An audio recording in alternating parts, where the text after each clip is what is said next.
Welcome to Kellogg Public Library's virtual story time. My name is Sherry. The story I'm going to share with you today is Creepy Crayon. Words by Reynolds, pictures by Peter Brown.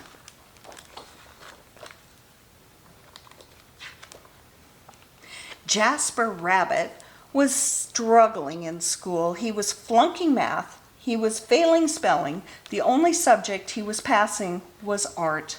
Jasper needed serious help. That's when he found the crayon. It was purple, pointy, and perfect, and somehow it looked happy to see him. That night, Jasper knew he had to study for his spelling test, but Tales from the Carrot Patch was on. By the time it was over, he was way too tired to study. The test was a disaster. Jasper couldn't remember how to spell a single word. That's when he noticed something strange. Jasper picked up the crayon. Immediately, he spelled all the words correctly. When he got his test back, he got an A+ and a sticker.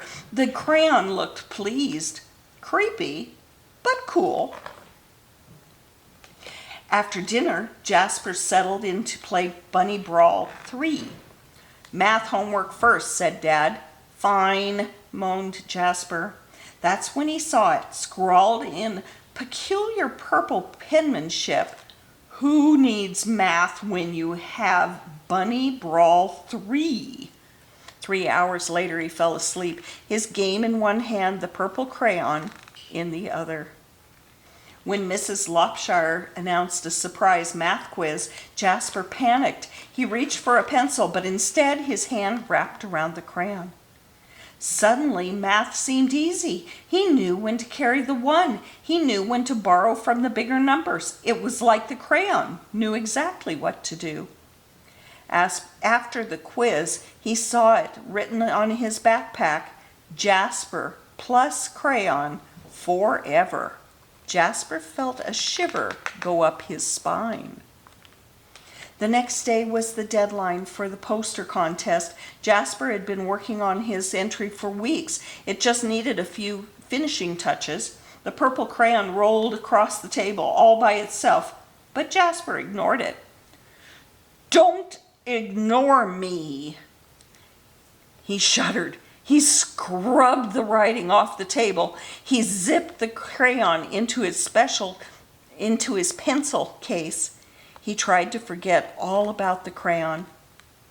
But when he woke up, his precious artwork was better than ever. It was a horrifying masterpiece in purple. Prize-winning poster. Fantastic work, cried Mr. Hoppypot. You should be very proud. But Jasper didn't feel proud. He felt eked out, freaked out, creeped out. When he got home, Jasper descended into the deepest, darkest corner of his basement. He put the crayon in a dusty box and locked it tight. He went to bed feeling much better. But when he woke up the next day, there on the mirror, "You need me," in his pencil case, the creepy crayon, and it looked happy to see him. That day, Jasper got all A+. It was terrible. Enough was enough. Jasper snapped the creepy crayon in two. He melted it in the microwave and threw the mess into the garbage. He drifted to sleep that night, feeling relieved. But when he woke up, there on his wall, it was a mural of him graduating elementary school with straight A's. And worst of all, it was really well drawn. And next to it, the creepy crayon, purple, pointy, and perfect.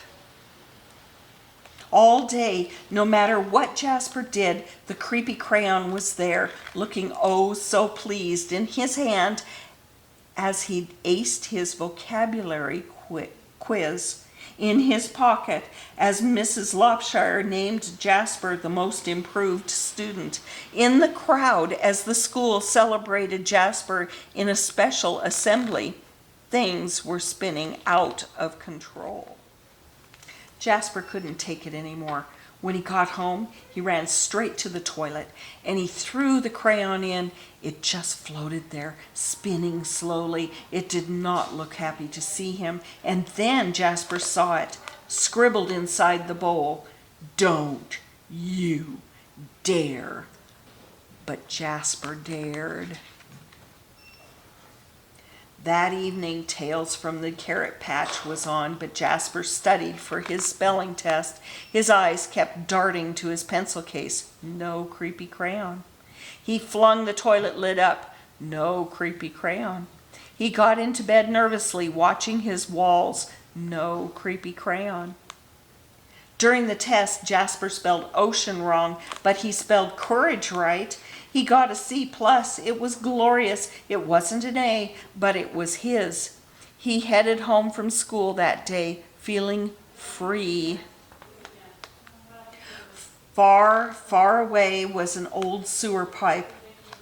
Out and away flowed the purple crayon.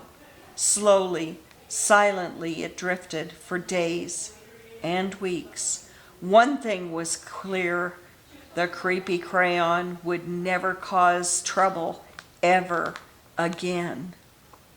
Except that's when Elliot Pelican spotted the creepy crayon. It was purple, pointy, and perfect.